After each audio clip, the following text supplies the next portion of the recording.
Hi tech and agri ടിപ്സിൻ്റെ മറ്റൊരു വീഡിയോയിലേക്ക് എല്ലാവർക്കും സ്വാഗതം. നമ്മൾ റിപ്പയർ ചെയ്യുന്ന two stock machine full repairing video നമ്മൾ ചെയ്ത് കഴിഞ്ഞു. അപ്പോൾ കൂടുതലൊന്നും പറഞ്ഞു നിൽക്കുന്നില്ല, നേരെ വീഡിയോയിലേക്ക്.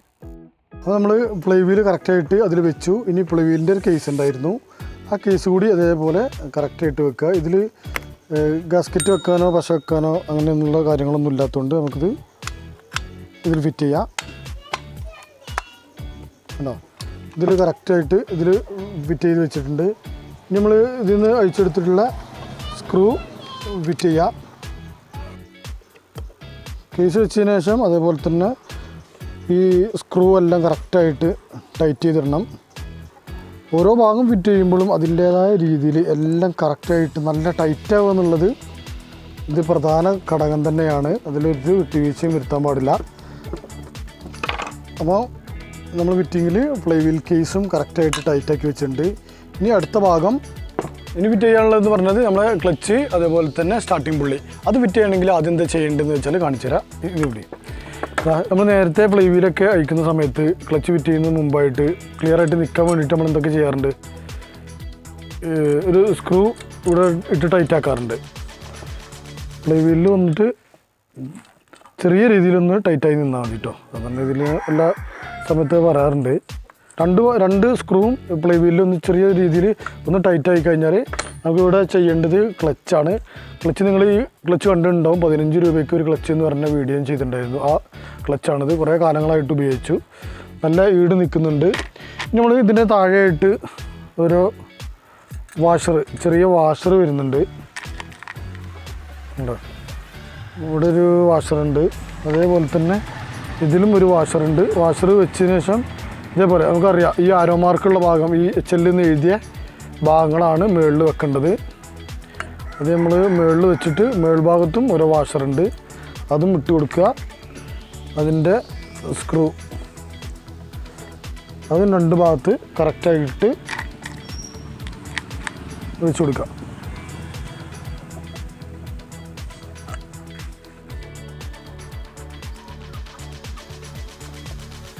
ഒന്ന് ത്രെഡ് പിരിയാത്ത രൂപത്തിൽ പരമാവധി കൈകൊണ്ട് തന്നെ ചെയ്താൽ, ത്രെഡ് ക്ലിയർ അല്ലെങ്കിൽ നമുക്ക് കൈകൊണ്ട് ചെയ്യാൻ കഴിയില്ല.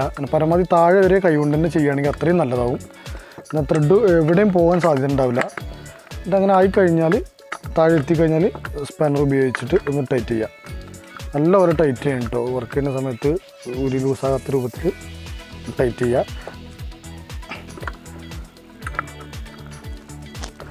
ടൈറ്റ് ചെയ്താൽ ഈ പിടുത്തം അവിടെ ഉള്ളതുകൊണ്ട് അതേപോലെ നമുക്ക് നേരെ ഇങ്ങനെ മാറ്റി വെച്ചിട്ട് തിരിച്ച് വെച്ചതിന് ശേഷം സ്റ്റാർട്ടർ പുള്ളി എടുത്തിട്ട് ഉണ്ടോ, ഇതെടുത്തിട്ട് ഈ ഭാഗത്ത് ഫിറ്റ് ചെയ്യാം.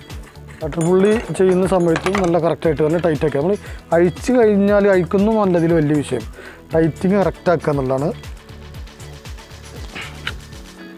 നല്ലപോലെ ടൈറ്റ് ആവണം.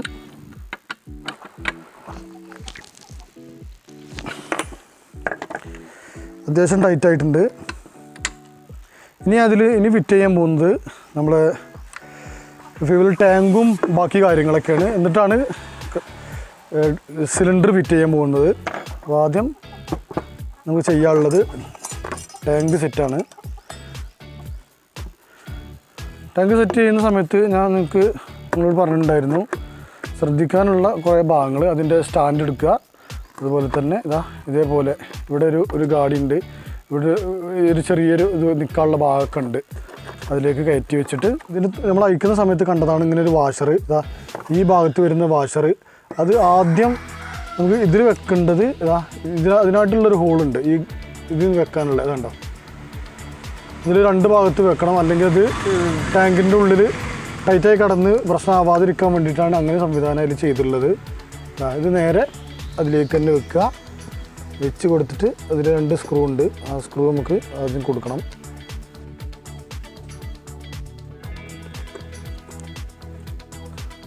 അതിൽ നിന്ന് അഴിച്ചെടുത്ത് അതേ സ്ക്രൂ തന്നെ പരമാവധി വെക്കാൻ ശ്രമിക്കുക. 4 mm അപ്പോൾ വാഷറുള്ളതായിരിക്കും ആ ഭാഗത്ത് വരുന്നത്. അതുകൊണ്ട് വാഷറുള്ളത് തന്നെ അവിടെ കൊടുക്കണം. അഴിക്കുന്ന സമയത്തൊന്ന് ശ്രദ്ധിച്ചാൽ മതി ഏതൊക്കെ ഭാഗത്ത് എത്ര നീളം, വലിപ്പം, വാഷറുകൾ ഇതൊക്കെയാണ് ഇതിൽ പ്രധാനമായിട്ടുള്ളത്. കുറച്ചൊക്കെ അങ്ങോട്ടും ഇങ്ങോട്ടും മാറിപ്പോയാലും പ്രശ്നമൊന്നുമില്ല, നമ്മൾ അതൊന്ന് ക്ലിയർ ചെയ്താൽ മതി. പിന്നെ ഇപ്പോൾ തൽക്കാലം ചെയ്യുന്നത് ഫസ്റ്റ് ടൈം തന്നെ ക്ലിയർ ആക്കി ചെയ്യുന്നത് അത്രയും നന്നായിരിക്കും.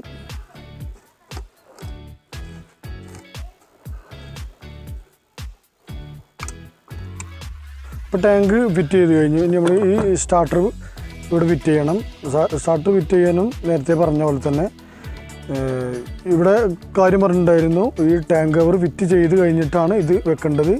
ഈ ടാങ്ക് കവറിൻ്റെ ഈ സ്റ്റാൻഡ് ഏറ്റവും ബാക്കിലായിട്ടാണ് വരേണ്ടത്.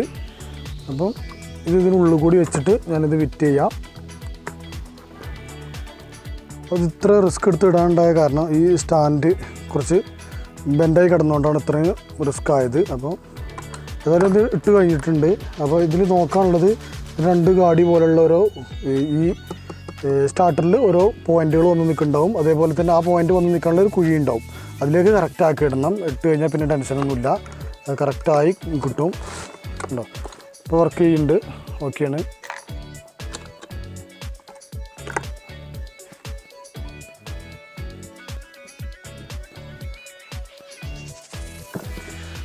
നമ്മൾ സ്റ്റാർട്ടറും ഫിറ്റ് ചെയ്ത് കഴിഞ്ഞു. സ്റ്റാർട്ടർ ഫിറ്റ് ചെയ്ത് കഴിഞ്ഞാൽ ഇനി നമുക്ക് ചെയ്യാനുള്ളത് സിലിണ്ടറാണ്. സിലിണ്ടറും കൂടി ഫിറ്റ് ചെയ്ത് കഴിഞ്ഞാൽ കാർബറേറ്റർ ഇവിടെ കൊടുക്കണം. സിലിണ്ടർ വെക്കുന്നതിൻ്റെ തൊട്ട് മുമ്പായിട്ട് ഗാസ്കറ്റ് കൂടി വെക്കണം. ഗാസ്കറ്റ് വെച്ചതിന് ശേഷം നമ്മൾ നേരെ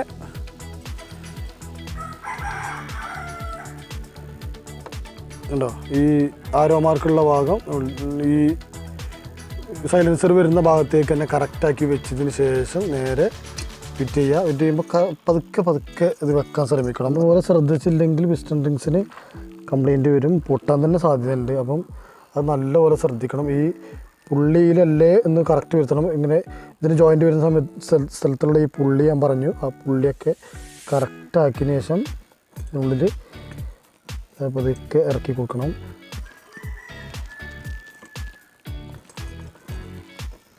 അപ്പോൾ നമ്മൾ പതുക്കെ ഈ റിൻസൊക്കെ പിന്നെ അതിനുള്ളിലേക്ക് ടൈറ്റാക്കി ഒന്ന് ചുരുക്കി പിടിച്ചതിന് ശേഷം ഇങ്ങനെ പതുക്കെ ഉള്ളിലേക്ക് പ്രസ് ചെയ്ത് കൊടുത്താൽ അത് കറക്റ്റായിട്ട് അതിലിരിക്കും.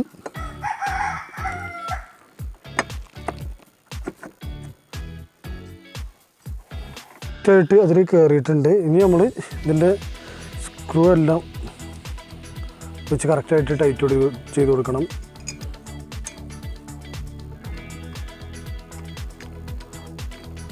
എല്ലാ ഭാഗത്തും സാധാരണ പതിവ് പോലെ പറയുന്ന പോലെ എല്ലാ ഭാഗത്തും ഒരേപോലെ ടൈറ്റാക്കി നിർത്തണം.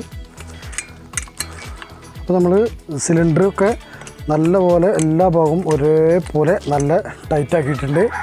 ഇനി നമുക്കിതിൽ ഫിറ്റ് ചെയ്യാനുള്ളത് സൈലൻസർ ഫിറ്റാക്കാനുള്ള പണിയാണ്. അപ്പം സൈലൻസർ വെച്ചിട്ട് അതിൽ പെട്ടെന്ന് ഫിറ്റ് ചെയ്യാം. കുറേ തിരിച്ചു ഇനി ഒന്ന് ടൈറ്റാക്കി കൊടുക്കണം. ടൈറ്റ് കുറവാണെങ്കിൽ സൈലൻസറിന് വേറൊരു സ്റ്റാർട്ടിങ് സമയത്ത് വേറെ സൗണ്ടാവും. ഈ ഭാഗത്ത് കൂടി പുക വന്നിട്ട് വേറെ സൗണ്ടാവും. അപ്പം ഇത് ടൈറ്റാക്കാൻ കൂടി ശ്രദ്ധിക്കുക. നല്ല ടൈറ്റായിട്ടുണ്ട്. ഇതിന് താഴെ ഉണ്ടായിരുന്നു ഒരു സേഫ്റ്റി ഒരു കവർ പോലെ ഒരു മറുകാട് പോലെ ഉണ്ടായിരുന്നു. അതും കൂടി ഒന്ന് ടൈറ്റാക്കി കൊടുക്കണം. അത് നമ്മൾ ചെയ്തിട്ടുണ്ടായിരുന്നില്ല. ഇതും കൂടി ടൈറ്റാക്കി അതേപോലെ തന്നെ ഇവിടെ ഒരു ചെറിയൊരു സ്ക്രൂ ഉണ്ട്. വർക്കൊന്നുമില്ല. ഇനി ചെയ്യാനുള്ളത് ഇഗ്നീഷ്യൻ കോയിൽ ഫിറ്റ് ചെയ്യാനാണ്. ഇഗ്നീഷ്യൻ കോയിൽ ഫിറ്റ് ചെയ്യുന്ന സമയത്ത് നമുക്ക് ഇതേപോലുള്ളൊരു പേപ്പർ വെച്ചതിന് ശേഷം അതും ഒന്ന് ഫിറ്റ് ചെയ്ത് കൊടുക്കുക.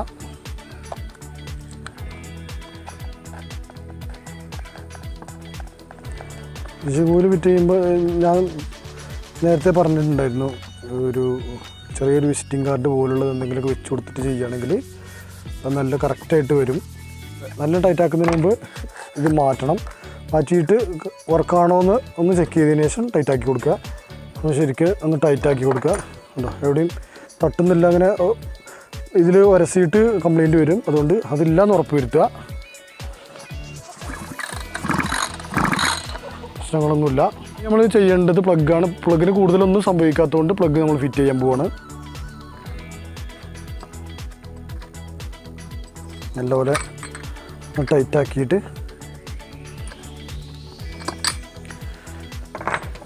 ടൈറ്റാക്കി കൊടുത്തു. ജോലി ഫിറ്റ് ചെയ്ത് കഴിഞ്ഞാൽ പ്ലഗ് ഒന്ന് വെച്ചിട്ട് ഒന്ന് അഴിച്ച് ഫിറ്റ് ചെയ്തതല്ലേ, അപ്പോൾ എന്തെങ്കിലും സ്പാർക്കിന് വല്ല പ്രശ്നം ഉണ്ടോ എന്നുള്ളത് നമ്മൾ ചെക്ക് ചെയ്യുക.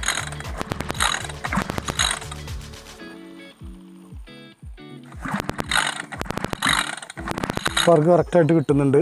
പിന്നെ നമുക്കത് ഒന്ന് വെച്ച് ടൈറ്റാക്കി കൊടുക്കാം.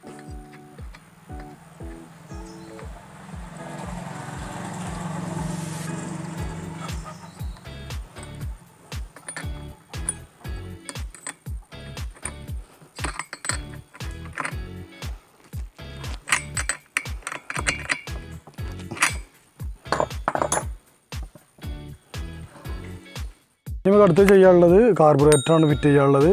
ഗാസ്കറ്റ് വെച്ചു, കാർബറേറ്റർ വെച്ചു, ഇതിൻ്റെ ചോക്കിൻ്റെ ആ ഭാഗം വെച്ചു. നേരെ സ്ക്രൂ 2 അതും വെച്ച് കൊടുത്തിട്ട് നേരെ ഫിറ്റ് ചെയ്യണം. എല്ലാ ഭാഗം ഇതേപോലെ സെറ്റ് ചെയ്തതിന് ശേഷം നേരെ വെച്ച് ഫിറ്റ് ചെയ്താൽ മതി.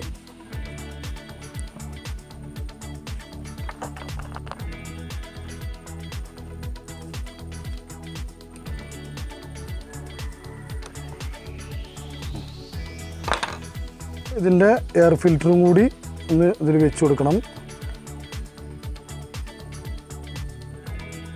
എയർ ഫിൽറ്റർ വെച്ച് ചെയ്ത് ഈ കേസും കൂടി വെച്ചാൽ ഈ ഭാഗത്തിൻ്റെ വർക്ക് പൂർത്തിയായി.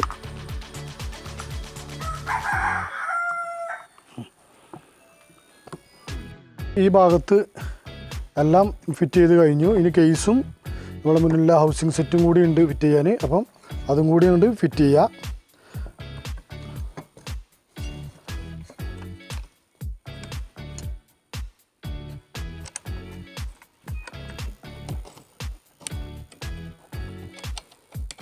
ഇത് ലൂസ് വന്നാലും പ്രശ്നം തന്നെയാണ്. നമ്മുടെ ഡ്രമ്മ് അതുപോലെ തന്നെ ക്ലച്ച് ഭാഗങ്ങളെല്ലാം കംപ്ലൈൻ്റ് ആയി പോവും. കേസ് ഇട്ട് വെക്കുക. കേസ് ഇടാൻ നമ്മുടെ പ്ലഗിൻ്റെ ഈ ഭാഗം ബാക്കിലേക്ക് വലിച്ച് ഇത്രയാണ് ചെയ്യാനുള്ളത്. നമുക്ക് ചെയ്യാനുള്ളത് ഈ ആക്സിലറേറ്റർ കേബിളും ഇതൊന്ന് കൊടുക്കണം. പൂർത്തിനേശം വർക്ക് ചെയ്യിപ്പിച്ച് നോക്കാം.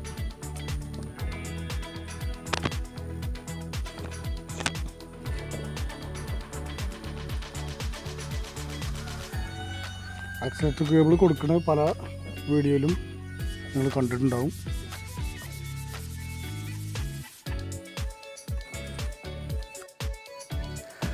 അപ്പോൾ നമ്മൾ നമ്മുടെ 2 സ്റ്റോക്ക് മെഷീന് ഫുള്ളായിട്ട് അഴിച്ച് അതേപോലെ തന്നെ ഫിറ്റ് ചെയ്ത് എല്ലാം നിങ്ങൾ കണ്ടു. എല്ലാം ഫിറ്റ് ചെയ്തു. ഇനി നമ്മൾ ഫ്യൂവൽ ഒഴിച്ച് എണ്ണ ഒഴിച്ച് ഒന്ന് സ്റ്റാർട്ടാക്കി നോക്കാം. അപ്പോൾ നേരെ എണ്ണ ഒഴിക്കുന്നു, സ്റ്റാർട്ട് ചെയ്യുന്നു. എണ്ണ ഒഴിക്കുന്നതിന് മുമ്പ് നമ്മൾ കാർബറേറ്ററിലേക്കുള്ള ഫ്യൂൽ ടാങ്കിൽ നിന്നുള്ള പൈപ്പ് കൊടുക്കണം. പൈപ്പ് കൊടുത്തിട്ടുണ്ടായിരുന്നില്ല. അപ്പം ഉണ്ടോ ആ പൈപ്പ് കൊടുത്തു. എണ്ണ ഒഴിച്ചിട്ട് കുറേ ദിവസം മാറ്റി വെച്ചതുകൊണ്ട് മറ്റു മെഷീനുകളും മറ്റു വർക്കുകളൊക്കെ ആയതുകൊണ്ട് കുറേ ദിവസം മാറ്റി വെച്ചിട്ട് തന്നെയാണിത് നമ്മൾ ഫിറ്റ് ചെയ്യുന്നത്.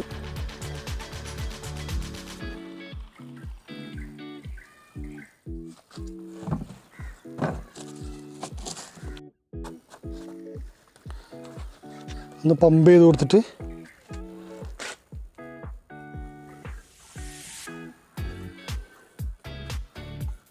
പമ്പ് ചെയ്ത് കൊടുത്തു. സ്വിച്ച് ഇട്ടു. സ്റ്റാർട്ടാക്കി നോക്കാം.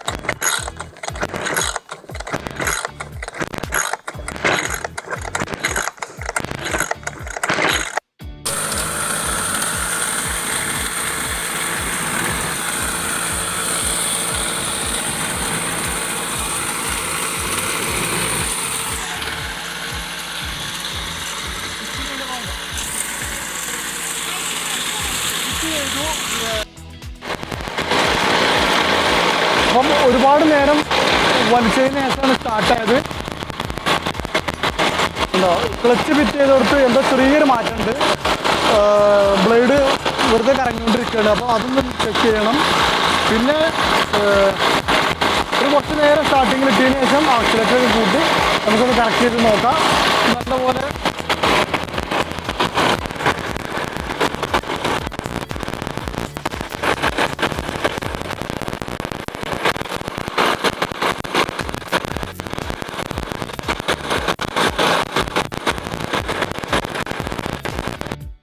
നമ്മൾ റിപ്പയറിംഗ് ഒക്കെ കഴിഞ്ഞിട്ട് നമ്മൾ സ്റ്റാർട്ട് ചെയ്തു, പിന്നെ എല്ലാം ക്ലിയറായി. അപ്പോൾ ഇനി ഉള്ള വർക്ക് ചെയ്യുന്ന സമയത്ത് എങ്ങനെയൊക്കെയാണ് എന്നുള്ളത് തുടർന്ന് ഞാൻ ഒരു മെഷീനുമായിട്ട് വന്നിട്ട് നിങ്ങൾക്ക് പറഞ്ഞു തരാം. അപ്പോൾ മെഷീൻ റിപ്പയർ ചെയ്യുന്നത് ഏത് ഭാഗം പോയാലും നിങ്ങളെ കൊണ്ട് ചെയ്യാൻ പറ്റും എന്നുള്ളത് ഇപ്പോൾ ഈ വീഡിയോയിലൂടെ നമ്മൾ തെളിയിച്ച് കഴിഞ്ഞിരിക്കുകയാണ്. അപ്പം റിപ്പയറിങ് വർക്ക്ഷോപ്പിൽ കൊണ്ടുപോകണമെന്നല്ല, അത്യാവശ്യ ഘട്ടങ്ങളിലൊക്കെ നമുക്ക് കൊണ്ടുപോകേണ്ടി വരും. 2, 3, 4 ദിവസം അവിടെ വർക്ക്ഷോപ്പിൽ മാറ്റി വെച്ചെങ്കിലേ ചില സമയത്തൊക്കെ നമുക്ക് മെഷീൻ തിരിച്ച് കിട്ടാറുള്ളൂ. അപ്പം അത്രയും ദിവസം വഴുകുകയാണെങ്കിൽ നമുക്ക് തന്നെ എന്തെങ്കിലും സ്പെയറുകൾ മാറ്റാനുണ്ടെങ്കിൽ നമുക്ക് തന്നെ ചെയ്യാൻ പറ്റും. അപ്പോൾ നിങ്ങൾക്ക് എല്ലാവർക്കും വീഡിയോ ഇഷ്ടപ്പെട്ടു എന്ന് കരുതുന്നുണ്ട്. വീഡിയോ ഇഷ്ടപ്പെട്ടു, അത് എല്ലാവരും തൃപ്തരാണ് എന്നുകൂടി ഞാൻ വിശ്വസിക്കുന്നുണ്ട്. അപ്പം ഇതുവരെ ഈ വീഡിയോ കാണുന്ന ആളുകൾ ഇതുവരെ സബ്സ്ക്രൈബ് ചെയ്തിട്ടില്ലാത്തവർ ഒന്ന് സബ്സ്ക്രൈബ് ചെയ്യണം. അടുത്തൊരു വീഡിയോയിൽ കണ്ടുമുട്ടും വരെ ബൈ.